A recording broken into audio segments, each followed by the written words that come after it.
로마서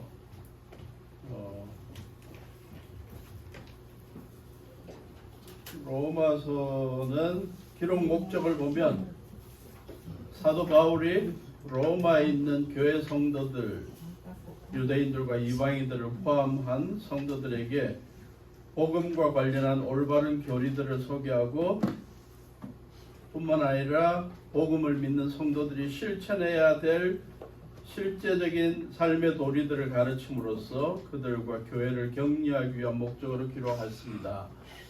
좀 일반적인 이야기입니다. 좀 더 구체적인 기록 목적을 이야기한다면 바울이 선교여행 중에 3차까지 했던 선교여행 중에 아직도 방문하지 못했던 곳이 로마인데요. 가장 큰 도시 로마인데 자기가 그 로마에 한번 로마에 있는 성도들을 한번 방문하고 싶은 마음을 이 편지로 표현한 것입니다. 미리 전달한 것입니다. 한 걸음 더 나아가서 단순히 로마에 있는 성도들을 만나는 것으로 끝나는 게 아니라 앞으로 자기의 계획은 이제 더 서방인 스페인의 복음을 전하러 가려 하는데 로마에 있는 성도들이 좀 지원을 해주면 고맙겠습니다 하는 뜻을 전달하기 위해서 로마서를 기록했습니다. 그래서 내용을 보면 가장 포괄적으로 이렇게 볼 때 복음이 무엇인지 여러 가지 면에서 복음과 관련된 교리들을 소개하고 있고 또 그리스도인들이 어떻게 살아야 하는지를 소개하고 있는데 보다 실제적인 그러한 기록 목적은 자기가 로마를 방문하고 싶은 것과 스페인 선교를 위한 로마 교회 성도들이 지원을 요청하기 위해서 로마서가 기록되었다라고 보시면 됩니다. 15장 22절부터 24절이 그것을 가장 구체적으로 소개하는데요. 로마서 15장 22절부터 24절 한번 읽어볼 가치가 있습니다. 그래서 내가 여러분에게로 가려고 하였으나 여러 번 길이 막혔습니다. 그러나 이제는 이 지역에서 내가 일해야 할 곳이 더 없습니다. 소아시아 지방 선교할 것들을 다 했고 열해 전부터 여러분에게로 가기를 바라고 있었으므로 내가 스페인으로 갈 때 지나가는 길에 여러분을 만나보고 잠시 동안만이라도 여러분과 먼저 기쁨을 나누려고 합니다. 그 다음에 여러분의 후원을 얻어 그곳으로 가게 되기를 바랍니다. 로마서의 끝부분에 자기의 그 구체적인 기록 목적을 소개하고 있죠. 로마서의 특징, 마샬 트래비스 폴이라는 새 신약학자가 서신서와 요한계시록이라는 개론책을 썼는데 거기에서 아주 의미 있는 한 문장이 있어서 제가 인용했습니다. 신약성경 중에서 로마서만큼 기독교 교회의 역사에 큰 영향을 끼친 책도 없을 것이다. 여러 전기들을 보면 신앙적인 위인들의 전기를 보면 로마서가 얼마나 어거스틴, 마르틴 루터, 존 웨슬리, 칼 바르트 등 중요한 사람들이 회심하거나 믿음의 삶을 경신하는 데 결정적인 영향을 끼쳤고 또 그들을 통해서 다른 사람들의 삶에 어떻게 영향을 끼쳤는지를 말해준다. 그래서 로마서가 그만큼 중요한 역할을 했다. 여러 학자들이 비유를 했는데요. 칼 바르트도 그런 비유를 했고 또 스페너라는 사람도 그런 비유를 했는데 성경 전체를 이 반지에 비유한다면 반지 가운데 보석 부분, 앞부분 여기에 좀 보석 부분 그게 로마서다라는 표현을 했습니다. 한 걸음 더 나아가 로마서 가운데 가장 빛나는 부분이 어디냐? 어느 구절이냐?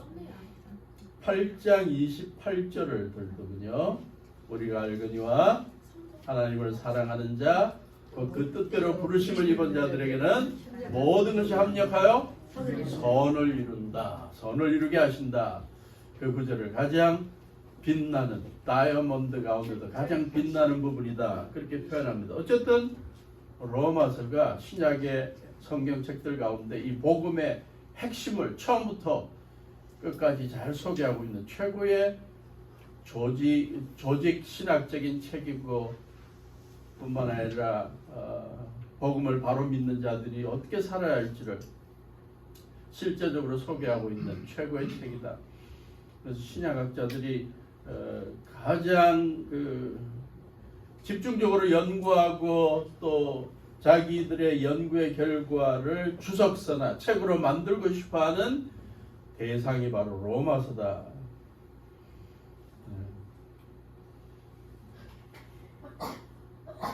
중국의 여러 지역에 교회 지도자들 모임이 있을 때마다 요청하는 책 가운데 좀 강의를 해주십시오라고 요청하는 책 가운데 하나가 가장 많이 빈번하게 요청받는 게 로마서입니다. 저도 아주 오래전에 한 10여 년 전에 북경에 있는 젊은 그리스도인 지도자들, 아주 좋은 직장을 갖고 있고 또 아주 북경에서 엘리트 크리스찬들이라는 사람들 한 30명이 모여갖고 공부하는데 저보고 로마서를 강의해달라고 해서 가서 일주일 동안 강의했던 기억이 납니다. 로마서를 사도 바울이 기록한 장소가 어디냐? 바울의 3차 선교 여행 중에 고린도에서 기록한 것으로 보통 추정하고 있습니다. 그래서 고린도에 머물면서 이제 다음에 로마로 가고 싶다라고 표현하고 있는데 보통 AD 57년경 혹은 어떤 사람은 AD 60년경으로 이해합니다. 로마서는 바울의 서신들 중에 가장 조직적이고 필수적인 교리들을 소개한다. 죄에 대해서 소개하고 죄의 결과 인간이 경험해야 될 사망을 소개하고 죄로부터 구원받는 길을 소개하고 하나님의 은혜를 소개하고 믿음의 필요성을 소개하고 의롭게 되는 길을 소개하고 칭의의 방법, 하나님 앞에 의롭게 부름을 받은 자들이 어떻게 하면 삶이 성화되느냐, 어떻게 하면 구속받느냐, 어떻게 하면 부활의 소망을 갖게 되냐, 그래서 결국 영화로움을 경험하게 되냐, 뭐 이런 것들에 대해서 하나하나 소개하고 있다. 미국의 침례교인들이 그리스도인들의 삶을 세 단계로 늘 이야기하죠. 칭의의 단계, 죄인이었다가 예수님의 십자가에서의 대속의 죽음으로 말미암아 하나님 앞에 의롭게 부름을 받았다. 칭의, 영어로 justification. 그래서 의롭게 된 자들이 이제 어떻게 성화되어야 된다. 거룩한 삶을 살아야 된다. sanctification. 주일 아침에 괜히 막 영어로 막 이렇게 혀를 굴리고 있어요. 근데 이게 지금 미국의 그리스도인들은 이 세 단어 모르는 사람이 없어요. 그래서 이 땅에서 거룩하게 살다 보면 언젠가 하나님께서 죽음 이후에 우리를 불러서 영원한 하늘나라에서 영화로움을 경험하게 한다. glorification, 글로리를 경험하게 한다. 영어를 이렇게 적어 드렸어야 되는데 다 아시죠? 예. 그 다음에 로마서의 특징, 구약성서의 구약성서를인데 구약성서을이라고 그러는데요. 구약성서를 다양하게 인용하는데 특히 9장부터 11장 이분이 이 땅에 오신 성자 예수님을 거부했던 이스라엘 사람들의 교만을 지적하고 결국 복음이 이방인들에게 흘러나간 것, 그러한 것들에 대해서 접붙이는 이야기가 나오고 그들을 이방인을 구원하고 난 다음에 남은 뿌리 남은 자들, 이스라엘의 남은 자들이 구원받게 될 그러한 것들을 설명할 때 구약을 많이 인용하고 있다. 그래서 로마서는 또 이스라엘 백성의 구원을 위한 관심을 많이 소개한다. 로마서의 구조, 우리가 크게 두 부분으로 나누죠. 1장부터 11장까지는 죄인이 의롭게 되는 비결, 또 믿음으로 말미암아 하나님 앞에서 의롭게 되고 그러는 이 교리적인 면에 대해서 가르친다. 그 다음에 12장부터는 삶의 실천적인 면을 강조한다. 그렇게 나누는데요. 신약 학자들은 꼭 그렇게 두 부분으로 이렇게 설명 안 하려고 그럽니다. 그냥 여러 가지 주제들에 따라서 소개합니다. 1장 1절부터 15절 사도 바울이 로마에 있는 성도들에게 인사를 하는데요. 또 알아야 할 것은 로마에 있는 교회는 사도 바울이 전도하고 선교한 교회가 아닙니다. 그러니까 로마에 있는 교회들이 어떻게 형성됐냐? 그것도 한 교회가 아니고요. 가정교회 중심으로 많이 이렇게 분리되어 있었습니다. 어떻게 이 교회가 형성됐냐? 뭐 여러 학자들의 논의들이 있는데 가장 먼저 나오는 논의는 사도행전 2장에 나오는 오순절 성령 강림할 때 그 오순절을 지키기 위해서 전 세계에 흩어져 있던 유대인들이 왔죠. 네, 거기서 성령의 역사를 경험하고 돌아가서 로마로 돌아가서 교회를 세웠을 것이다. 그러한 추측도 있고 또 예루살렘에 큰 핍박이 있었을 때 그리스도인들을 향한 핍박이 있었을 때 전 세계로 흩어진 유대인 그리스도인들 가운데 많은 사람들이 그 당시에 뭐 유대인들이 로마에 한 2만 5천 명 살았다 뭐 그런 기록도 있다는데 그들 가운데 그리스도인들이 가정교회를 중심으로 모였을 것이다. 어쨌든 사도 바울은 로마에 있는 성도들에게 그렇게 리더십을 발휘했던 위치는 아니었습니다. 근데 이제 자기가 그것을 방문해서 나름대로 소아시아 지방에서 귀한 영향력을 끼쳤던 그가 이제 로마를 방문하려고 그럴 때 자기를 소개해야 되는 입장에서 1장 1절부터 15절에 소개하고 로마 방문 계획을 언급하고 있습니다. 근데 자기 소개하는데 뭐로 소개합니까? 내가 교회를 몇 개나 세우고 내가 몇천 명 앞에서 설교를 하고 뭐 그렇게 이야기하지 않죠? 뭐라고 아주 단순하게 그러나 의미 있게 이야기를 합니다. 1장 1절부터 7절까지 자기를 그리스도 예수의 종이라고 표현하죠. 그리스도 예수의 종인 나 바울은 부르심을 받아 사도가 되었습니다. 자기가 사도라는 걸 밝힙니다. 나는 하나님의 복음을 전하기 위하여 따로 세우심을 받은 자입니다.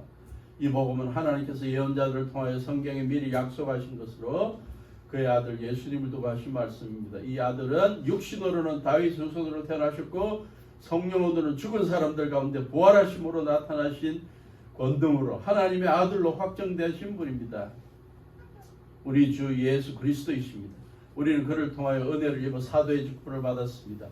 그것은 우리가 그 이름을 전하여 모든 민족이 믿고 순종하게 하는 것입니다. 여러분도 그들 가운데 들어있어서 예수 그리스도의 부르심을 받은 사람이 되었습니다. 나는 로마에 있는 모든 신도에게 이 편지를 씁니다. 하나님께서 여러분을 사랑하셔서 그 거룩한 백성으로 부르셨습니다. 하나님 우리 아버지와 주 예수 그리스도께서 내려주시는 은혜와 평화가 여러분에게 있기를 빕니다.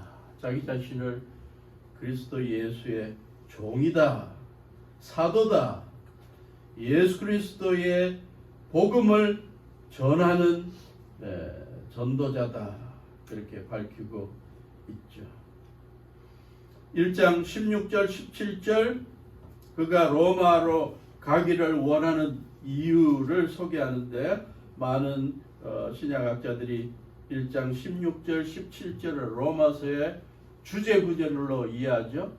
나는 복음을 부끄러워하지 않습니다. 이 복음은 유대 사람을 비롯하여 그리스 사람에게 이르기까지 모든 믿는 사람을 구원하는 하나님의 능력이 됩니다. 하나님의 의가 복음 속에서 나타납니다. 이 복음, 이 일은 오로지 믿음의 근거에 일어납니다. 성경에 기록한 것처럼 의인은 믿음으로 살 것이다 한 것과 같습니다. 내가 로마에 가서도 복음의 능력을 전하고자 합니다. 누구든지 예수님을 통해 나타난 기쁜 소식을 믿으면 살게 된다. 구원받는다는 사실을 전하고 싶습니다. 그래서 그 뒷부분부터 계속 어떻게 하는 것이 복음을 믿는 것인지 하나하나 풀어나가고 있죠. 복음을 부끄러워하지 말자. 누구든지 복음을 믿는 사람은 구원을 받게 하는 능력이 있다. 18절부터 3장 20절까지 인간이 유대인들을 비롯하여 모든 이방인들까지 모두가 다 죄인이다. 죄로 말미암아 하나님의 심판을 받게 된다. 각가지 죄를 다 소개하면서 인간의 죄인됨을 지적하고 있죠.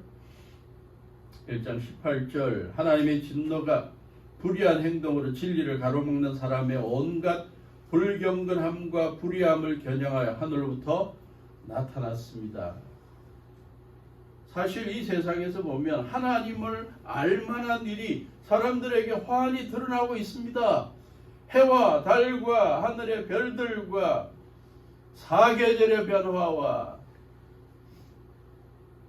아름다운 세상 바다와 산과 아름다운 만물들이 창조주 하나님을 환히 드러내고 있는데도 20절 이 세상 창조 때로부터 하나님의 보이지 않는 속성 그분의 영원하신 능력과 신성이 드러나고 있어서 사람들이 하나님께 영광을 돌려야 함에도 불구하고 사람들은 그 세상 만물을 보면서 창조주 하나님께 뜻대로 살아야 되는데 핑계댈 수가 없는데 인간들이 죄성을 드러내고 21절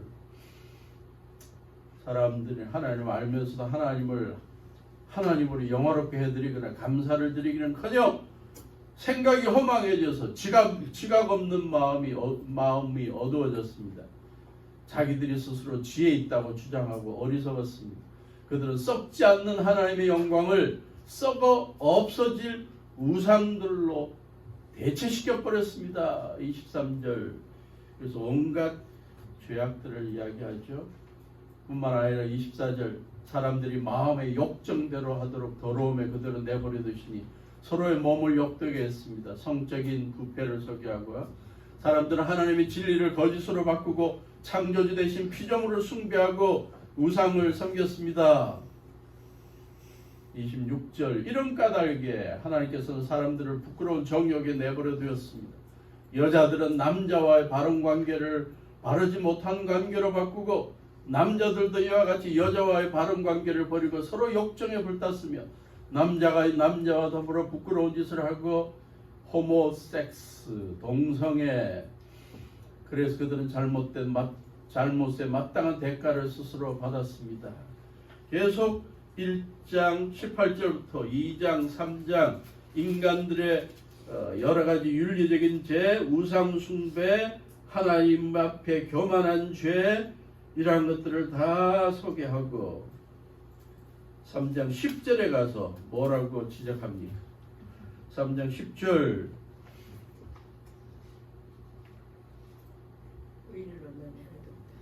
익숙한 구절이죠. 성경에 이렇게 기록되어 있습니다. 의인은 없다. 한 사람도 없다. 깨닫는 사람도 없고 하나님을 찾는 사람도 없다. 모두가 곁길로 빠져서 쓸모가 없게 되었다. 선한 일을 하는 사람 없다. 한 사람도 없다. 하나님 앞에서 다 죄인으로 살아간다. 그들의 목구멍은 열린 무덤이다. 혀는 사람을 속이고 입술에는 독사의 독이 있고 입에는 저주와 독설이 가득 찼다. 발은 피를 흘리는 일에 빠르다. 그들이 가는 길에는 파멸과 비참함이 있다. 그들은 평화롭게 살지 못한다. 눈에는 하나님을 두려워하는 빛이 없다. 율법에 있는 모든 말씀이 율법 아래 사는 사람에게 말한 것임을 우리는 안다. 그것은 모든 입을 막고 온 세상을 하나님 앞에서 유죄로 드러내는 것이다. 모두가 죄인인 것을 인정하게 만들고 23절 결론적으로 뭐라 그럽니까? 모든 사람이 죄를 범하였습니다. 그래서 사람은 하나님의 영광에 못 미치는 처지에 놓였습니다.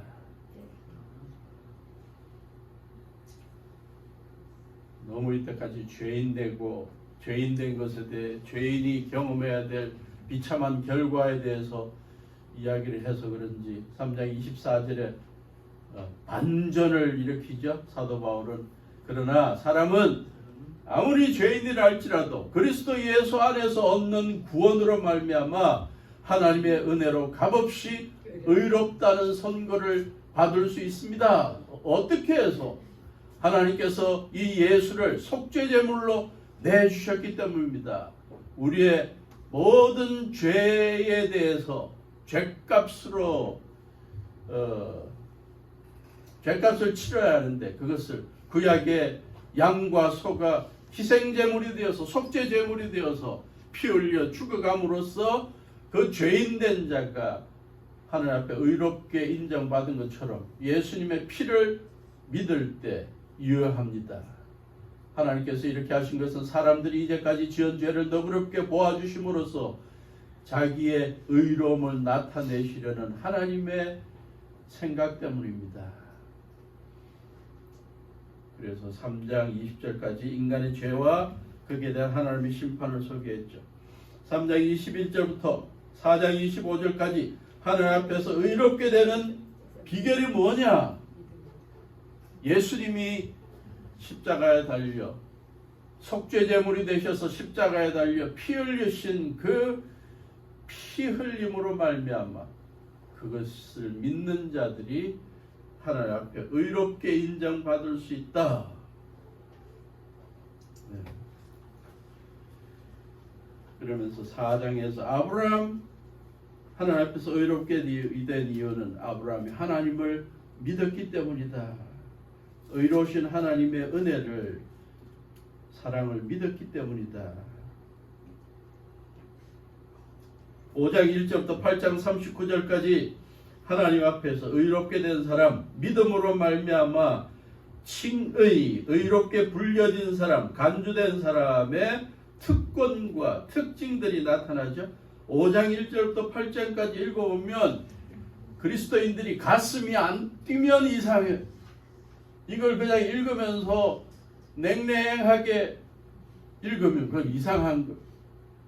우리의 죄의 결과에 대해 심판이 있고 영원한 저주가 있는데 그걸 예수님이 십자가에서 희생제물이 되어서 속죄제물이 되어서 대신 피 흘려서 우리가 흘려야 될 피를 그분이 대신 흘려 죽으셨다는 사실이 그 은혜가 느껴지면 깨달아지면 얼마나 감동적인지 눈물 없이는 지나갈 수가 없는 본문이 5장부터 나온다. 5장 1절 뭐라 그러죠?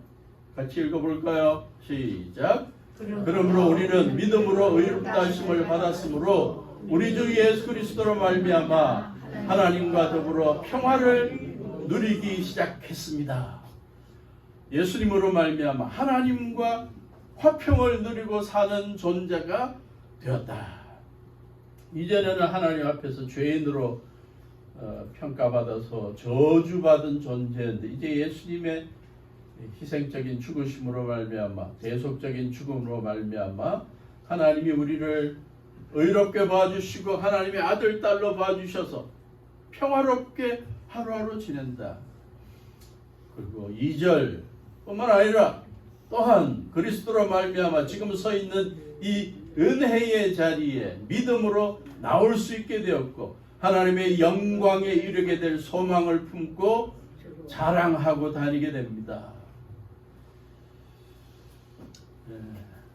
하나님의 은혜와 사랑을 늘 누리고 살게 되고 이 땅에서 죽게 되면 하나님의 임재 앞에 영광스러운 자리에 들어가게 되는 소망을 품게 되었다. 뿐만 아니라 우리는 환난까지도 자랑합니다.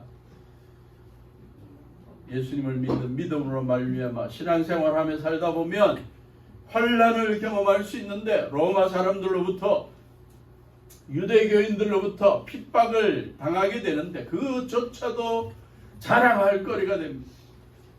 왜냐하면 우리가 신앙생활하면서 환난을 겪으면 인내력을 낳게 되고 인내력은 단련된 인격을 낳고 단련된 인격은 희망, 소망을 갖게 만들기 때문입니다. 이 희망은 우리를 실망시키지 않습니다. 하나님께서 우리에게 주신 성령을 통하여 그의 사랑을 우리 마음속에 부어주셨기 때문입니다.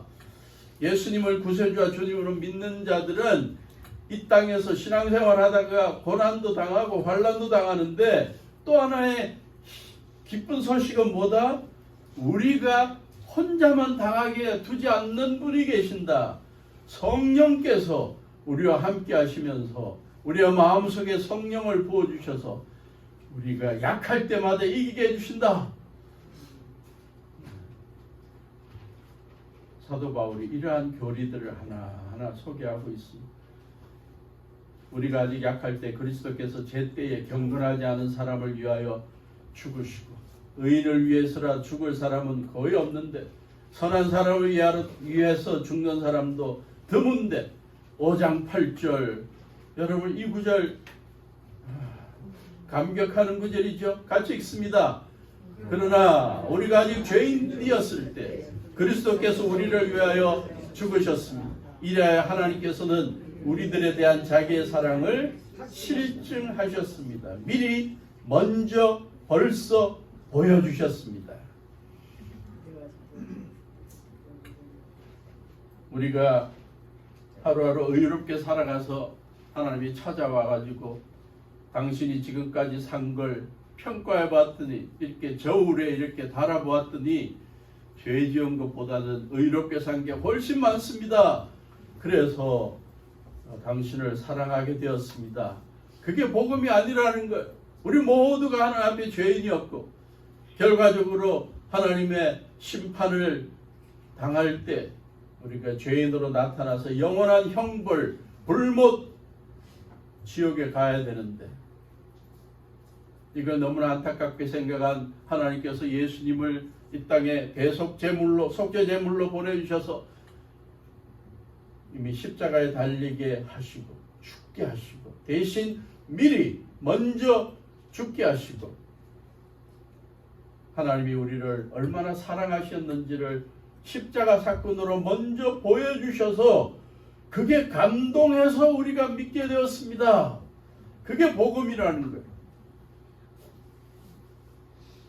그러므로 지금 우리가 그리스도의 피로 의롭게 되었으니 그리스도로 말미암아 하나님의 진노에서 구원을 얻으리라는 것은 더욱 확실합니다. 우리가 하나님의 원수일 때도 하나님의 아들의 죽으심으로 말미암아 하나님과 화해하게 되었다면 화해한 우리가 하나님의 생명으로 구원을 얻으리라는 것은 더욱더 확실합니다. 예수님의 십자가 사건으로 죄 용서함을 받은 의인이 되었다면 이제 주님 안에서 살아가는 우리가 언젠가 영생을 맞이하게 된다는 것은 확실한 소망입니다. 11절 그뿐만 아니라 우리는 또한 우리 주 예수 그리스도로 말미암아 하나님을 자랑하게 됩니다. 우리는 지금 그로 말미암아 하나님과 화해를 하고 평화롭게 지내고 있습니다. 12절 그러므로 한 사람으로 말미암아 죄가 세상에 들어왔고 첫 아담 그 죄로 말미암아 죽음이 온 세상에 들어온 것 같이 모든 사람이 죄를 지었기 때문에 죽음이 모든 사람에게 이르게 되었습니다. 율법이 있기 전에도 죄가 세상에 있었으나 율법이 없을 때는 죄가 저로 여기지 않았습니다. 그러나 아담 시대로부터 모세 시대에 이르기까지 아담의 범죄와 같은 죄를 짓지 않은 사람들까지도 죽음의 지배를 받았습니다. 아담은 장차 오실 분의 모형이었습니다.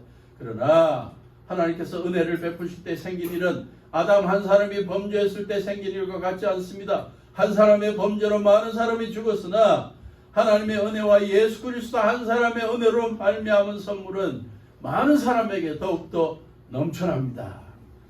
좀 어려운 표현이지만 쉽게 말하면 첫 아담 한 사람의 죄로 말미암아 온 세상 사람들이 다 죄인이 된 것과 마찬가지로 둘째 아담 예수님 하나님의 아들 예수님이 이 땅에 오셔서 모든 세상 사람들의 죄를 대신 짊어지고 죽으셔서 그의 대속의 죽음으로 온 세상 사람들에게 의인이 되고 의롭게 되는 선물이 주어지게 되었습니다. 그게 바로 복음의 핵심이라는 거죠. 16절 또한 하나님께서 주시는 선물은 한 사람의 범죄 결과 같지 않습니다. 한 범죄에서는 심판이 뒤따라와서 유죄 판결이 내려졌습니다마는 많은 범죄에서는 은혜가 뒤따라와서 무죄 선언이 내려졌습니다. 아담 한 사람의 범죄 때문에 그 한 사람으로 말미암아 죽음이 왕노릇하게 됐다면 넘치는 은혜와 의의 선물을 받는 사람은 예수 그리스도 한 분으로 말미암아 생명 안에서 왕노릇하게 되는 것은 더욱 확실합니다. 지금 대조법을 썼죠. 아담으로 말미암아 아담의 죄 때부터 모든 사람이 죄인이 된 것처럼 예수님 한 분의 십자가에서의 희생적인 죽음으로 그 사실을 믿는 모든 사람들은 하나님 앞에서 의롭게 되고 하나님의 사랑을 맛보게 된다.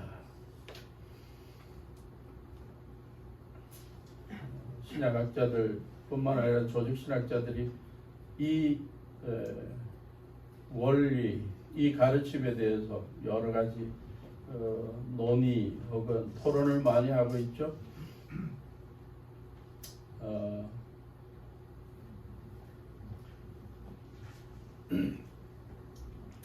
우리가 죄인 된 것이 아담의 죄 때문이냐,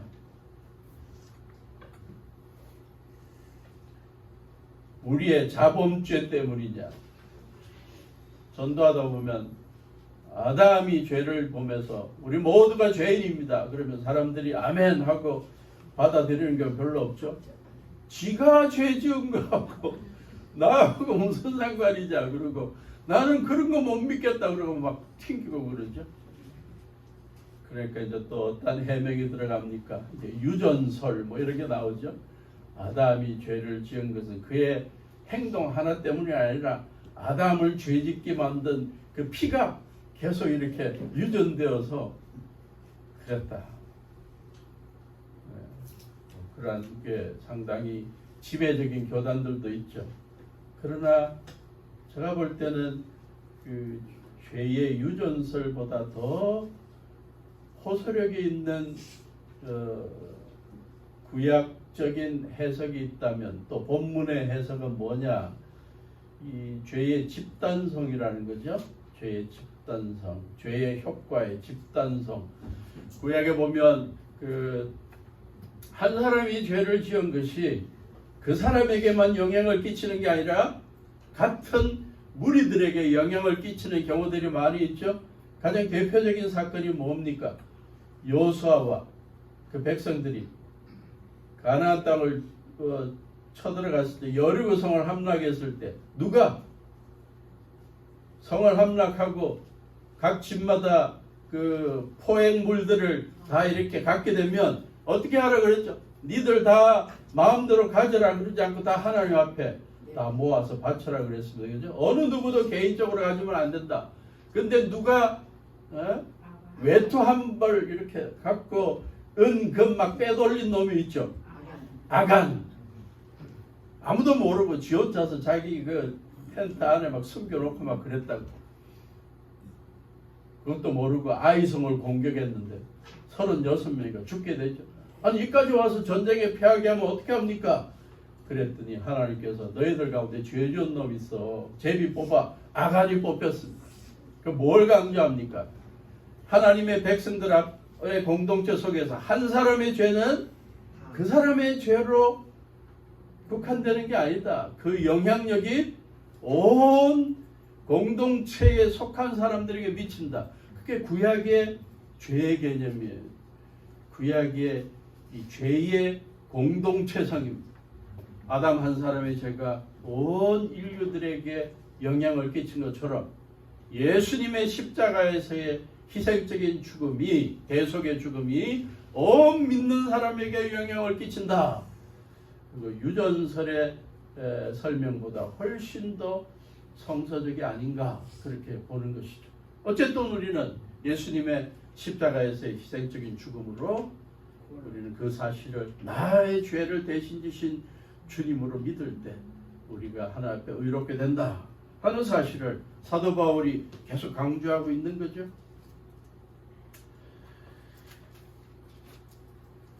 6장으로 가면 그러한 예수님으로 말미암아 우리의 모든 죄가 용서함 받고 하나님과 화평을 누리게 되었다는 믿음을 가진 자들은 이제는 살아있는 동안 이 믿음을 드러내고 자기 자신을 죽은 자로 간주하고 죄에 대해서 죽은 자로 간주하고 이제 믿음 안에서 하나님이 뜻하는, 하나님이 가르치고 지시하는 바에 따라 살아가는 새로운 결단을 가지고 살아야 된다. 그 계기는 뭐다? 침례를 통해서다. 침례를 통해서 신앙 고백을 새롭게 하라. 6장 1절부터 볼까요? 우리 침례교인들이 가장 중요하게 생각하는 챕터, 장 가운데 하나가 로마서 6장이죠? 그러면 우리가 무엇이라고 말을 해야겠습니까? 은혜를 더하게 하려고 여전히 죄 가운데 머물러 있어야겠습니까? 4장, 5장 예수님이 우리의 모든 죄 허물을 대신 치르기 위해 십자가에 달려 죽으셨는데 그 사실을 믿은 자는 이제 우리의 모든 죄가 용서함 받았으니까 이제 죄에 대해서는 더 이상 우리가 심판을 당할 필요가 없으니까 하나님의 은혜 가운데 있으면서 우리는 죄 지어도 된다. 뭐 이런 소리하고 지내야 됩니까? 그럴 수 없습니다. 우리는 죄는 죽은 사람인데 어떻게 죄 가운데 그대로 살 수 있겠습니까? 이제는 죄에 대해서는 죽은 자로 간주하며 삽시다. 3절 침례를 받아 그리스도 예수와 하나가 된 우리는 모두 침례를 받을 때 그와 함께 죽었다는 것을 여러분은 알지 못합니까? 그러므로 우리는 침례를 통하여 그의 죽으심과 연합함으로써 그와 함께 묻힌 것입니다. 그것은 그리스도께서 아버지의 영광으로 말미암아 죽은 사람들 가운데서 살아나신 것과 같이 우리도 또한 새 생명 안에서 살아가기 위함입니다. 우리가 그의 죽으심과 같은 죽음을 죽어서 그와 연합하는 사람이 되었으면 우리는 부활에 있어서도 또한 그와 연합한 사람이 될 것입니다. 우리의 옛사람이 그리스도와 함께 십자가에 달려 죽은 것은 죄의 몸을 멸하여서 우리가 다시는 죄의 노예가 되지 않게 하려는 것임을 우리는 압니다. 죽은 사람은 이미 죄의 세력에서 해방되었습니다. 우리가 그리스도와 함께 죽었으면 그와 함께 우리도 또한 살아날 것임을 믿습니다. 우리가 알기로 그리스도께서는 죽은 사람들 가운데서 살아나셔서 다시는 죽지 않으시며 다시는 죽음이 그를 지배하지 못합니다. 지금 이 신앙 고백을 우리는 침례를 통해서 표현하죠. 이제 우리는 예수님의 십자가에서 우리의 모든 죄와 허물을 용서해 주시고 영원한 불목과 지옥에 가야 되는 운명을 벗어나게 해주신 우리 주님을 생각하며 하나님을 생각하며 감사해서 이제는 더 이상 살아있는 동안 죄 짓는 일에 빠지지 않고 매일매일 부활하신 주님 따라 살아가는 결단을 하고 살아야 한다. 그것을 가장 대표적으로 보여주는 신앙 고백이 침례다. 우리가 침례를 통해 물에 온전히 잠길 때 우리는 뭐라고 고백한다? 나는 이제 나의 죄인된 모습은, 죄를 추구하던 모습은 나는 이제 죽었다. 물에 빠져 죽는 것처럼 죽었다. 라고 각오하고 다짐하고 물에서 올라올 때 우리는 예수님이 부활하신 것처럼 이제 부활하신 예수님께 영광을 돌리기 위해서 예수님의 뜻을 따라 살기 위해 우리는 살아가겠다. 그게 침례를 통해서 나타나는 결단이죠. 감격적인 신앙 고백입니다. 할례하고는 비교도 안 되는 것. 그래서 미국의 침례교회들 보면 건물 지을 때 침례탕을 굉장히 가장 좋은 곳에 가장 요지에 딱 이렇게 만들어 놓습니다. 어떤 예배당은 이렇게 의자들이 있는 여기 복도에 강단하고 복도 사이에 중간에 여기에 침례탕을 만들어 놓고 어떤 큰 교회는 강단 저 위쪽 구석에 2층에다가 화려하게 만들어놨어. 그들은 침례를 언제 베푸냐? 예배중에 베풉니다. 온 성도들이 있는 가운데 성도들 앞에서 신앙 고백하게 만들어. 나는 이제 죄에 대해서는 죽은 몸이다. 물에 들어가면. 그리고 다시 올라오면서 나는 이제 부활하신 예수님과 함께 그분의 뜻을 이루어드리며 사는 자로 살겠다. 내 삶의 제2의 내 삶의 삶은 주님을 위해 사는 것이다. 그런데 이러한 거룩한 예식이 자꾸 이렇게 의미가 퇴색되는 경우도 많고요. 침례받을 사람 언제 시간 주중에 언제 정해갖고 살짝 아무도 모르게 꼭 스파이들 접선하듯이 그렇게 해서 살짝 침례주고 오고 그러는 건 아닌 것 같아요. 온 성도들이 함께 축하하는 자리. 저는 목회하면서 침례를 줄 때 이 감격적인 것을 오래 기억하게 하기 위해서 침례를 줄 때 굉장히 시간을 끌었습니다. 그래서 침례 학습할 때 각오하십시오. 여러분 저 이렇게 물에 잠글 때 제가 좀 오래 잠글 테니까 그렇다고 여러분들 숨 막힐 정도로 해서 목숨의 위협 정도는 안 할 테니까 그런 걱정하지 마시고 물에 잠긴 동안 딴 생각하지 마시고 나는 이 물에 지금 잠긴 것처럼 나의 모든 죄에 대해서 죽었고 나의 욕망에 대해서 죽었다는 것을 거듭 반복하십시오. 그리고는 물에서 올라올 때 감격적으로 새로운 결단으로 살겠다는 그러한 결단을 확실히 하십시오.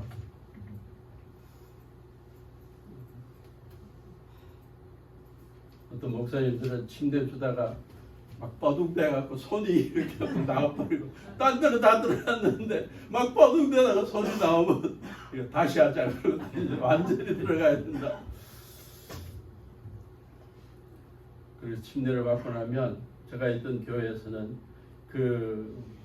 그분이 속해 있는 주일학교 반이 다 같이 참여해서 그분을 축하해주고 식사 대접해주고 환영하는 그런 아름다운 전통이 있었습니다.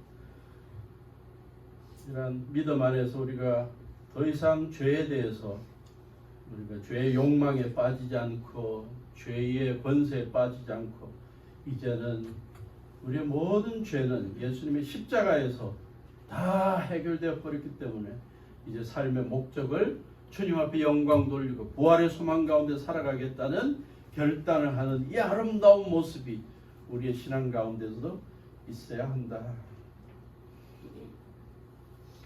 다음에 우리 침례에 대해서 좀 자세하게 이야기를 하고 올해는 우리가 침례도 한번 침례 예식을 한번 할 수 있으면 좋겠다 하는 그런 생각을 해봅니다. 그죠? 어떤 분은 침례 받겠다고 이스라엘의 요단강까지 가는 교회도 있는 것 같은데 그건 너무 비용이 많이 드는 것 같아요. 오늘 여기까지 합시다. 읽다 보니까 뭐 그냥 지나갈 수가 없어가지고 계속 구절을 읽었네요. 네. 8장 가면 또 그냥 지나갈 수 없는 장이죠. 또 다음에 다 읽도록 하겠습니다. 다음 주에 계속하도록 하겠습니다. 감사합니다.